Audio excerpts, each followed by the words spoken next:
नमस्ते दोस्तों, काव्य ढाकल हरियाणवी संस्कृति यूट्यूब चैनल पर आप सभी का स्वागत है। आज की कहानी महाराज चंद्रगुप्त के दरबार से शुरू होती है। महाराज चंद्रगुप्त का दरबार सजा हुआ था।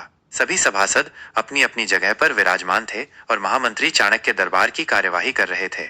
महाराज चंद्रगुप्त को खिलौनों का बहुत शौक था। उन्हें हर रोज एक नया खिलौना चाहिए होता था। आज भी महाराज के पूछने पर कि क्या नया है, पता चला कि एक सौदागर आया है और कुछ नए खिलौने लाया है। सौदागर का ये दावा है कि महाराज या किसी ने भी आज तक ऐसे खिलौने न कभी देखे हैं और न कभी देखेंगे। यह सुनकर महाराज ने सौदागर को बुलाने की आज्ञा दी। सौदागर आया और प्रणाम करने के बाद अपनी पिटारी में से 3 पुतले निकालकर महाराज के सामने रख दिए और कहा कि अन्नदाता, ये तीनों पुतले अपने आप में बहुत विशेष हैं। देखने में भले ही एक जैसे लगते हों, मगर वास्तव में बहुत निराले हैं। पहले पुतले का मूल्य 1,00,000 मोहरे हैं, दूसरे का मूल्य 1,000 मोहरे हैं और तीसरे पुतले का मूल्य केवल 1 मोहर है। सम्राट ने तीनों पुतलों को बड़े ध्यान से देखा। देखने में कोई अंतर नहीं लगा।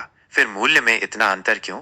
इस प्रश्न ने चंद्रगुप्त को बहुत परेशान कर दिया। हार कर उन्होंने सभासदों को पुतले दिए और कहा कि इनमें क्या अंतर है, मुझे बताओ। सभासदों ने तीनों पुतलों को घुमा फिराकर सब तरफ से देखा, मगर किसी को भी इस गुत्थी को सुलझाने का जवाब नहीं मिला। चंद्रगुप्त ने जब देखा कि सभी चुप हैं, तो उन्होंने वही प्रश्न अपने गुरु और महामंत्री चाणक्य से पूछा। चाणक्य ने पुतलों को बहुत ध्यान से देखा और दरबान को 3 तिनके लाने की आज्ञा दी। तिनके आने पर चाणक्य ने पहले पुतले के कान में तिनका डाला। सबने देखा कि तिनका सीधा पेट में चला गया।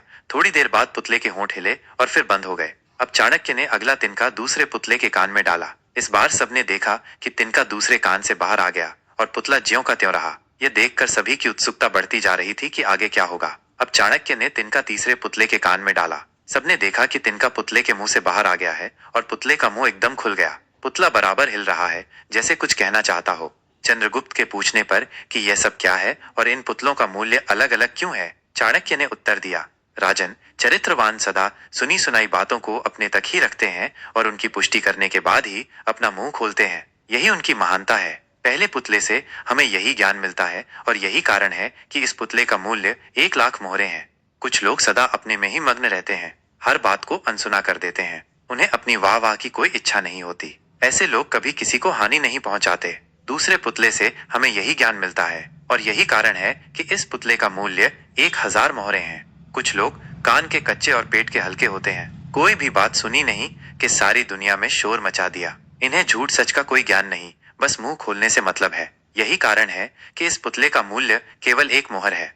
दोस्तों, कहानी कैसी लगी कमेंट करके जरूर बताना। वीडियो को लाइक और शेयर जरूर करना और ऐसे ही इंटरेस्टिंग वीडियो देखने के लिए हमारे चैनल को सब्सक्राइब जरूर करना। वीडियो को लास्ट तक देखने के लिए बहुत बहुत धन्यवाद। इंतजार कीजिए दोस्तों अगले वीडियो के लिए। Thank you.